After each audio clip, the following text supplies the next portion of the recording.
I don't have anything. I don't have anything. I don't have anything. I don't have anything. I don't have anything. I just don't have anything. I don't have anything. We don't have anything. Just don't have anything. Don't have anything. So I don't have anything. I don't have anything. I don't have anything. I don't have anything. I don't have anything. Just don't have anything. I just don't have anything. I don't have anything. Again, I don't have anything. I don't have anything. So I don't have anything. Don't have anything. I'm a Black, gay, immigrant woman.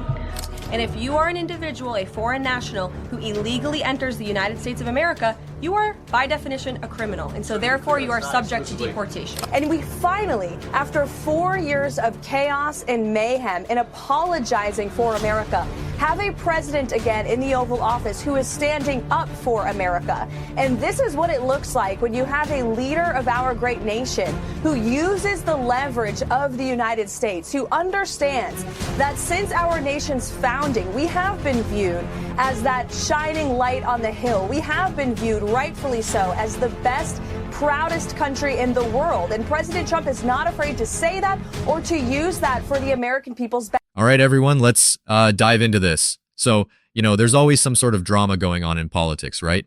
Well, today we're getting into a particularly spicy one involving the big changeover in the White House press room.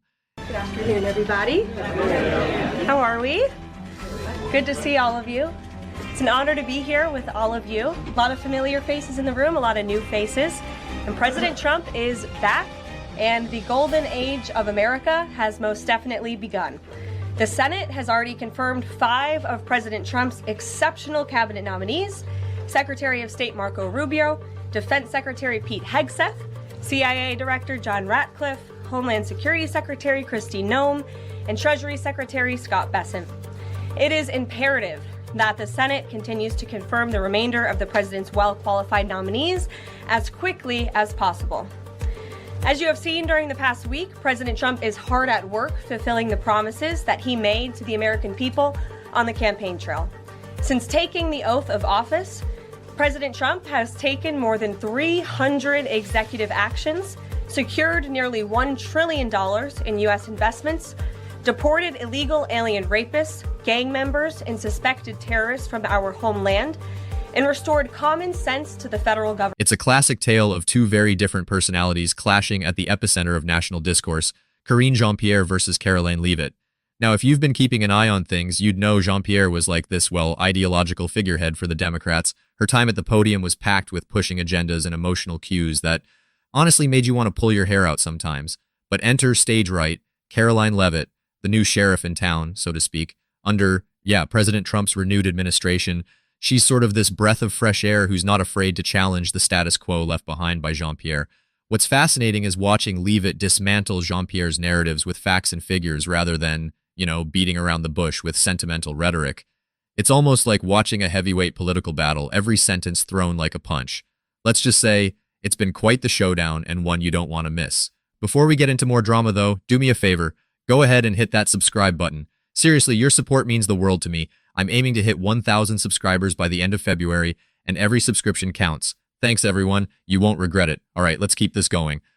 All right, let's really dig into what transpired. This showdown between Karoline Leavit and Karine Jean-Pierre offers, more than just a simple transition of press secretaries. It marks a clash of ideologies. With Karoline stepping in, you can practically feel the wind shift. Karine, she, had her time at the White House, and it was defined by a quiet, often vague style, one that seemed to rely on messaging that often catered to emotions rather than hard facts. Karine Jean-Pierre is rejecting claims that the White House staff treats Joe Biden like a baby. In fact, she says Joe is reading at a 3rd grade level and can walk several steps without falling down. When asked about a stain on her shirt, she said Joe spit up on her while burping him.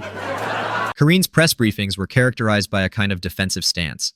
So the question, not a reasonable question to ask, whether the President of the United States was involved, as this message seems to suggest, in some sort of a coercive conversation for business dealings by his son. Is that something, if he wasn't, then maybe you should tell us. So here's the thing, and I appreciate the question. I believe my colleague at the White House Counsel has answered this question already, has dealt with this, has made it very clear. I just don't have anything to share outside of what my colleagues have shared, and so I would refer you to him and the DOJ. Just not going to comment from here. She had a tendency to sort of deflect questions with, broad generalizations and if we're being honest, emotional pivots that never quite hit home for folks demanding transparency. I mean, you'd often walk away with more questions than answers. But then Karoline comes in, and guys, it's like a breath of fresh air. One of the first confrontational exchanges between these two happened almost immediately after Karoline was appointed. In a briefing that reached television screens across America, Karoline doesn't waste any time questioning Jean-Pierre's handling of immigration topics.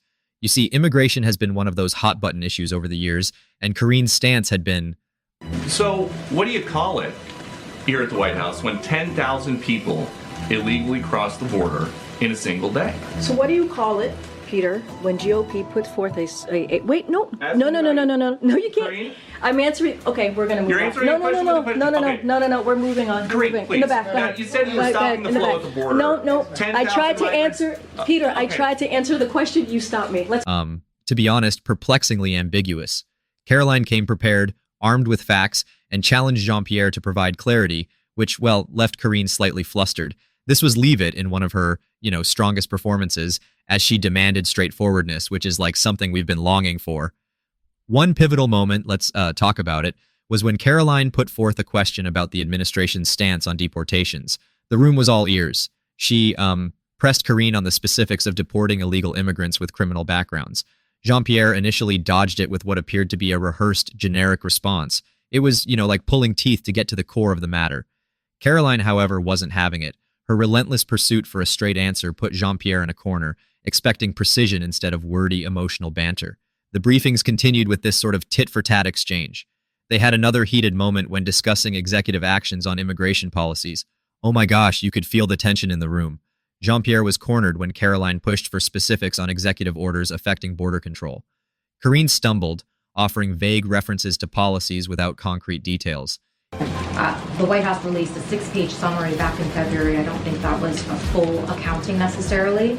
And Dr. O'Connor in that memo described the president as, quote, a healthy, active, robust 81-year-old male who remains fit to successfully execute the duties of the presidency. I think that is clearly not what the majority of Americans are seeing. And we have a new poll from CBS News that says 72% of registered voters say the president does not have the mental and cognitive health to serve as president. So are you saying that the majority of Americans are misguided and that they just need to trust Dr. O'Connor and take him at his word? So a couple of things, and I want to say the president is feeling better, and you saw him last night, you saw him today, but he does indeed still have a cold. Look, I want to be very sensitive here, and I think it is important to be sensitive here. We understand how the American people are feeling. We get it. We do.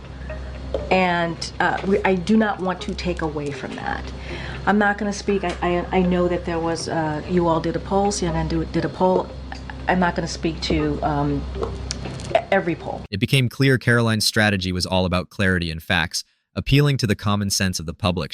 Rick Grinnell, on the behalf of President Trump, using President Trump's negotiating leverage, was able to get that done. And then in that same day, we took out ISIS fighters in Somalia. Again, a story that the mainstream media doesn't want to cover. And then Secretary of State Rubio, who's doing a phenomenal job on behalf of President Trump, secured concessions from Panama. They are no longer going to charge U.S. naval ships who go through the canal. And they also have said they are no longer going to be a part of the CCP-led Belt and Road Initiative. So these small wins are racking up for the United States, and the entire world knows that America is back. And remember, 5 years ago when Joe Biden took office, that was his slogan, and we saw the deterioration of America. She used every opportunity to point out the discrepancies in Jean-Pierre's messages. So for those of us watching, it was thrilling to see someone finally stand up and, fight for the kind of transparency we deserve.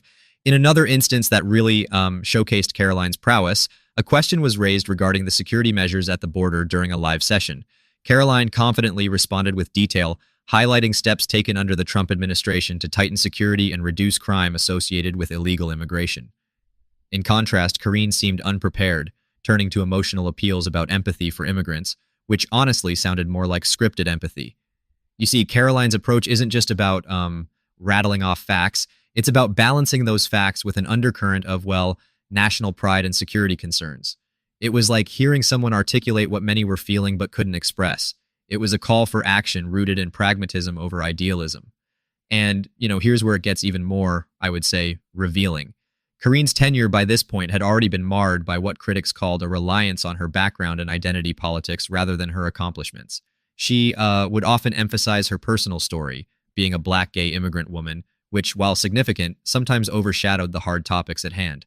Karoline seized on these moments to redirect the conversation back to policy and action rather than personal narrative. Oh, and remember the time when Karoline was asked about how Trump's policies would affect international relations? She hammered home the point about America's renewed leadership role on the global stage, tearing into the passive approach taken before her. Karine, when confronted with the same topic, fumbled with diplomatic jargon without ever, giving a solid answer. The contrast was striking. Karoline's ability to dismantle Jean-Pierre's often wordy defenses with succinct rebuttals not only changed the dynamic within the room, but outside as well. You could feel a shift in media narratives around these briefings. And secondly, the president invited his son Hunter to the state dinner last night. I'm wondering if you could take us into the thinking and the decision-making of why the president decided to invite his son. I'm just not going to get into family discussion, personal family discussion. As you know, Hunter is his son. I'm just not going to get into it. Let me ask you this. If Hunter Biden wasn't the president's son, would he have invited someone who had just reached a plea agreement with federal prosecutors 2 days earlier? A couple of things. Again, that's his son. He's a family member. It is not uncommon for family members to attend events at the White House. You could look at past presidents. I'm sure you have. So that is not uncommon. As it relates to anything related to Hunter, I'm just not going to respond to it from here. The media started to acknowledge Leavit's approach to cutting through the fog of political messaging. Just consider for a moment how this high-stakes battle plays out in media perception.